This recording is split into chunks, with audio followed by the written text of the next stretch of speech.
오늘 본문에는 두 사람이 등장을 하지요. 두 사람이 등장을 합니다. 나병 환자와 이방 백부장, 이렇게 두 사람이 등장을 하는데 이 사람들의 공통점이 있습니다. 그게 뭐냐면 다 당시 사회에서는 경계 밖의 사람들, 즉 사람들이 별로 그렇게 가까이 하고 싶어 하지 않는 사람들이죠. 한 사람은 병이라고 하는 이유로 같이 어울리면 안 되는 사람이고, 한 사람은 이방 사람으로 우리를 압박하고 핍박하는 대표적인 사람이 백부장이라는 사람이기 때문에 사회에서는 다들 이렇게 터부시하고 꺼리는 사람들입니다. 그런데 이 사람들이 꺼리는 사람들인데 예수님이 오신다는 이야기, 예수님이 이제 산에서 내려오신다는 이야기를 듣고 예수님을 찾아온 겁니다. 말씀 앞에서 믿음으로 반응을 한 겁니다. 오늘 말씀을 통해서 낮은 자에게 오시는 예수님 어떤 분이신가, 또 그리고 우리 믿음의 사람들은 말씀 앞에서 어떻게 반응해야 되는지를 생각해 보도록 하겠습니다. 말씀에 믿음으로 반응한다, 참 어렵고 힘든 일이고 또 당연히 해야 될 일인데, 우리가 이 말씀에 믿음으로 반응하는 것이 어떤 것인가 한번 생각을 해보려고 합니다. 먼저 예수님은 이 나병 환자를 사랑으로 찾아오셨어요. 나병이라고 하는 것, 이건 요즘도 그렇게 쉬운 병은 아닙니다. 치료약이 있기는 합니다만은 이 병이 남들에게 내가 이 병이 걸렸다라고 공개적으로 이야기하기가 굉장히 껄끄러운 병입니다. 그런데 이 병을 가지고 있는 사람, 절망할 수밖에 없지요. 그런 사람에게 예수님이 사랑으로 찾아오시는데, 이 나병이 걸리게 되면 사회적으로 격리를 하게 되고 또 종교적인 배제와 관계가 완전히 끊어지고 성 밖에 나가서 사람들하고 어울려서 살 수가 없는 상황이 됩니다. 그래서 예배 공동체에도 함께 할 수 없는 사람, 그러니까 완전히 이 공동체에서 추방당한 사람이라고 생각을 하면 됩니다. 근데 그 나병 환자가 사람들을 뚫고 예수님 앞에 나왔습니다. 그리고는 고백하기를 이렇게 고백해요. 뭐라고 얘기하느냐 하면 주여 원하시면 저를 깨끗하게 하실 수 있나이다 하거늘, 이렇게 이야기를 합니다. 근데 이 고백에는 두 가지 믿음이 담겨 있죠. 어떤 믿음이 담겨 있느냐 하면 예수님은 내 병을 고칠 수 있다고 하는 능력의 확신이 담겨 있습니다. 그리고 또 하나의 고백은 예수님은 온 세상을 다스리는 주권을 가지고 있습니다 라고 하는 고백이 담겨 있습니다. 이 주권을 가지고 계시다고 하는 고백, 내 병을 고칠 수 있다고 하는 확신, 이 두 가지 고백이 담겨 있다라고 하는 겁니다. 그래서 이 2절 말씀을 보면 주여 원하시면 이라고 돼 있어요. 원하시면, 이 말씀은 뭐냐면 주여 할 수 있으시면 혹은 할 수 있거든, 이런 말이 아니지 않습니까? 아직도 저는 주님이 제 병을 고쳐주실지 못 고쳐주실지 잘 모르겠습니다. 그런데 고쳐줄 수 있다면 저를 고쳐주셨으면 좋겠습니다, 이게 아니에요. 주님이 고칠 수 있는 능력을 벌써 가지고 계시다라고 하는 확신을 가지고 주님이 만약에 원하시기만 하면 얼마든지 제 병을 고칠 수 있는데 원하십니까? 저를 고쳐주세요, 이 이야기를 하고 있는 겁니다. 그러니까 얼마나 그의 믿음이 큰지를 원하시면이라고 하는 말 속에서 우리는 금방 알 수 있죠. 예수님은 그를 외면하지 않습니다. 손을 내밀어 만지시고, 이 손길은 단순한 치유의 손길이 아니라 다시 한 사람을 공동체로, 다시 한 사람을 하나님 앞으로 회복시켜 주시는 은혜를 베풀어 주시는 거죠. 그래서 고침을 받게 되는데, 예수님의 권위라고 하는 것은 저희들이 권위라고 하는 것에 대해서 참 어렵고 힘든 정리를 좀 해볼 필요가 있는데, 이 권위라고 하는 것은 이 사람을 섬기기 위해서 우리에게 주어진 권위라고 하는 것이고, 권위라고 하는 것은 여러분들이 사명이나 혹은 직분을 감당하기 위해서 주어진 힘입니다. 이건 사람과 사람이 너와 나는 다르다라고 하는 차별을 위해서 하나님이 주신 권위가 아니거든요. 세상도 마찬가지입니다. 원래 이 세상도 권위라고 하는 것은 직분을 감당하기 위해서 주어진 특권이에요. 그 권위를 가지고 세상을 섬기고 사람들을 섬기고 이런 데 써야 되는 거죠. 그렇듯이 이 교회 안에서의 권위도 필요합니다. 장로님의 권위, 권사님들의 권위, 장로님들의 권위라고 하는 것은 치리의 권위를 헌법적으로도 줬고, 권사님들은 어떤 권위를 줬느냐? 기도의 권위. 그래서 어머니와 같은 성도들을 품어줄 수 있는 권위, 이런 권위들이 있지요. 근데 이 권위라고 하는 것을 우리는 잘못 생각해서 목에 힘주고 다른 사람들에게 호령하는 이런 것을 권위라고 생각하는데, 그것은 권위주의이고요. 권위가 아니죠. 그래서 이 권위는 어떤 권위여야 되느냐면, 사람을 밀어내고 사람을 차별하고 너와 나는 다르다라고 하는 우월감과 열등감의 권위가 아니라, 사람을 밀어내는 것이 아니라 사람을 섬기는 권위, 하나님을 섬기는 권위, 그리고 내 직분을 완수하기 위해 필요한 권위, 이 권위가 우리에게 있어야 된다라고 하는 거죠. 그리고 상처 입은 사람들에게 다가갈 수 있는 사랑의 권위, 이런 권위들이 우리 믿음의 사람들에게는 있어야 된다라고 하는 겁니다. 오늘 우리가 어디에 서 있는지를 보시기 바랍니다. 상처와 절망을 안고 멀리 서 있지는 않습니까? 이 나병 환자처럼 주님 발 앞에 엎드리는 믿음으로 나가셔서 우리 주님의 사랑의 권위, 그리고 다가오시는 그분의 권위 앞에 믿음으로 반응하시는 여러분들이 되시기를 주님의 이름으로 축복합니다. 또 하나는 이 말씀으로 역사하시는 능력의 주님을 보게 되는데, 예수님은 말씀으로 일하시는 분이십니다. 이방 백부장이 주님 앞에 나왔죠.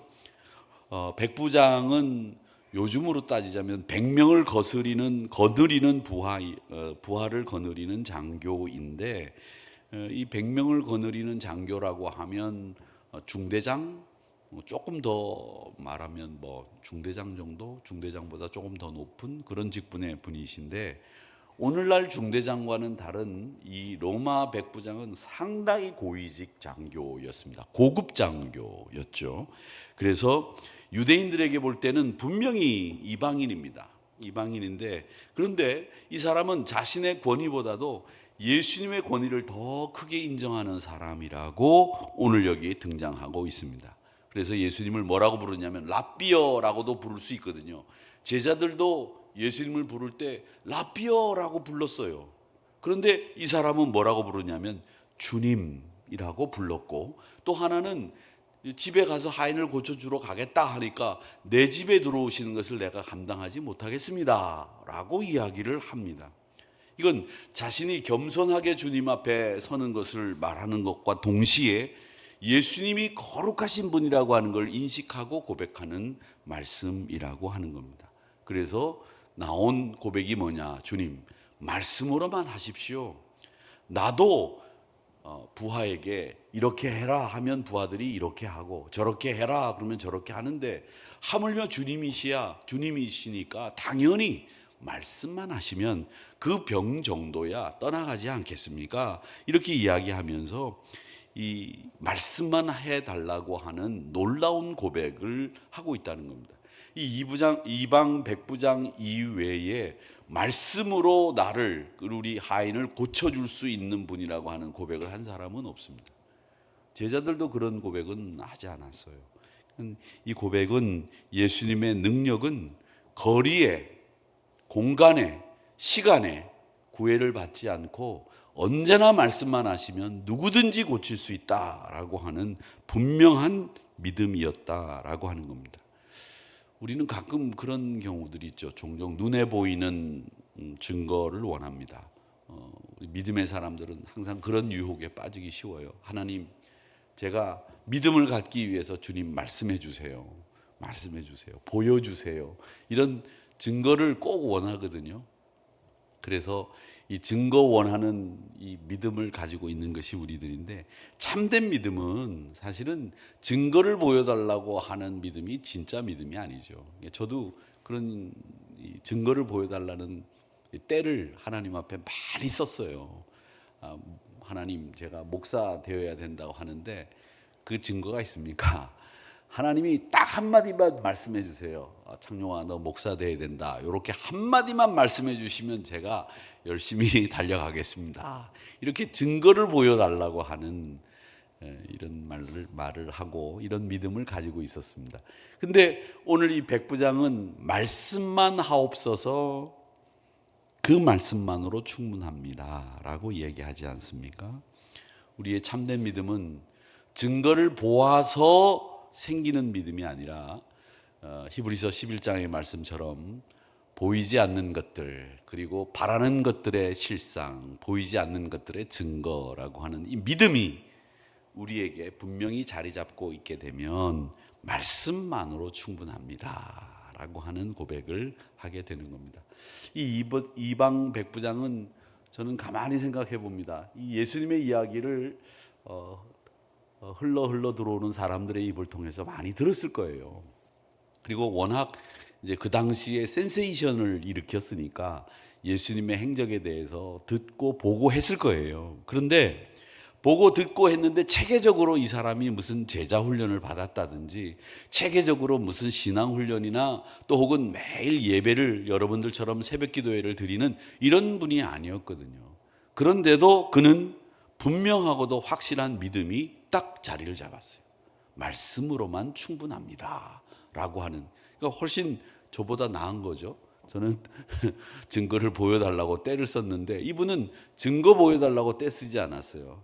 주님이 우리 하인을 고칠 수 있을런지 제가 아직도 확신이 서지 않는데 주님 오셔서 분명히 우리 하인을 고쳐주시면 제가 믿겠나이다 이렇게 하지 않았거든요. 오시지 않아도 됩니다. 그 자리에서 말씀만 하십시오. 거리의 제한이나 공간의 제약 없습니다. 주님은 그저 말씀으로만 역사하시는 놀라운 분입니다 라고 하는 이 믿음을 가지고 있었다. 우리의 기도와 신앙이 이런 믿음이 되시기를 주님의 이름으로 축복합니다. 마지막으로 예수님은 참된 믿음을 아주 귀하게 여기셨고 믿음 없는 특권 신앙을 분명히 경고하십니다. 이 백부장의 믿음에 놀라셨죠? 칭찬하셨는데 그 칭찬의 끝이 뭐냐면 그가 하나님 나라 잔치에 참여하게 될 거다 이렇게 이야기를 하셨고요. 하나님의 백성이라고 하면서도 이런 믿음이 없는 사람들은 쫓겨나서 슬픈 가운데 쫓겨나서 어두운 데 가서 이를 갈며 슬퍼하게 될 일이 생긴다라고 이야기를 하셨습니다. 그러니까 이 말은 무슨 말이냐면 하나님 나라라고 하는 것은 혈통, 전통, 신앙 경력 소용없다는 겁니다. 오직 예수님을 내가 어떻게 믿느냐, 내가 어떻게 그분에게 내 자신을 맡길 수 있느냐, 여기에 예수님이 하나님 나라 잔치에 갈 수 있느냐 못 가느냐 결정된다라고 하는 겁니다. 여러분 예수님을 어떻게 믿고 계십니까? 내가 목사기 때문에 말이야 나는 그냥 천국 가는 건 따놓은 당상이야 이렇게 생각하면 안 됩니다. 안 됩니다. 우리는 혈통이나 전통이나 신앙의 경력이나 내 직분으로 하나님 나라 가는 것이 아닙니다.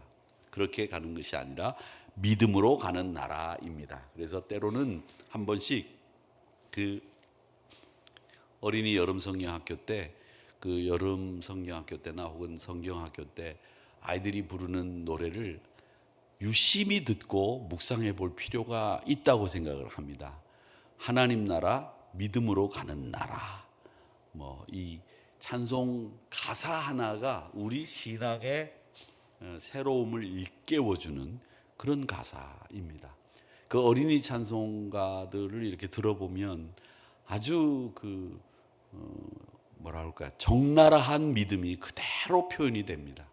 이 적나라한 표현이라고 하는 것은 그렇게 애둘러서 또 그리고 고급스러운 이런 표현을 쓰지 않고 원색적인 표현을 쓰는 것이 어린이 찬송가에 나오는 찬송가 가사라고 생각을 하는데 그 가사들을 한 번씩 묵상을 해보면 정말 은혜가 되거든요. 하나님 나라는 믿음으로 가는 나라라고 하는 것, 이건 우리가 이 하나님 나라에 갈 수 있는 자격이 뭔지를 분명하고도 확실하게 보여주는 것이다 라는 겁니다.